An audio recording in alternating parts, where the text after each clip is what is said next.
போன வீடியோவில் தான் என்னை விட ரொம்ப ஹைட் ஆகிட்டான்னு சொன்னேன். ஆனால் அடுத்த வாரமே பார்த்தீங்கன்னா ஒரு லீஃப் வந்து அதாவது ஹைட்டாக வளர்ந்த லீஃபே இந்த மாதிரி அழுகலாக ஆரம்பிச்சிடுச்சு நம்ம டிராகன் செடியில். பாதி லீஃப் பார்த்தீங்கன்னா ஓரளவுக்கு நல்லா தான் இருந்துச்சு. இதை கட் பண்ணி இதிலிருந்து நம்ம கட்டிங்ஸ் எடுத்து புதிய செடியெல்லாம் எப்படி நம்ம உருவாக்குறதுன்னு சொல்லி இந்த வீடியோவில் பார்க்கலாம். டிராகன் செடி கட்டிங்ஸ் பொதுவாக வந்து நல்ல கொஞ்சம் முதிர்ந்த லீஃப்லேருந்து தான் எடுப்பாங்க. பட் நம்ம இதை அழுகலாயிடுச்சு இளஞ்செடியிலேயே.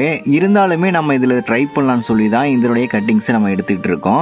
ஒரு அரை அடி ஹைட் இருக்கிற மாதிரி நம்ம கட்டிங்ஸில் கட் பண்ணி எடுத்து 1/2 ஃபீட் அளவு கட் பண்ணி வச்சிருந்த லீஃப்ல நம்ம அடிப்பகுதியை உள்ள இருக்கிற ஸ்டெம் தெரிகிற அளவுக்கு இந்த மாதிரி சீவிக்கணும். கற்றாழை அல்லது வாழைப்பழம் அதில் வந்து நம்ம அடிப்பகுதியை நல்லா டிப் பண்ணி எடுத்துட்டு நம்ம கலந்து வச்சிருந்த மண் கலவையில் நம்ம நெட்டுற வேண்டிய. நம்ம கட் பண்ணி வச்ச கட்டிங்ஸில் ரூட் இறங்கி தலைஞ்சு வர்றதுக்கு 2 வாரம் ஆகும்னு சொல்கிறாங்க. அடுத்த வீடியோவில் இதனுடைய அப்டேட் கண்டிப்பாக நம்ம இந்த மாதிரி இன்ட்ரெஸ்டிங்கான வீடியோக்களை பார்க்கணுன்னா நம்ம சேனலை ஃபாலோ பண்ணிட்டே வாங்க. நன்றி.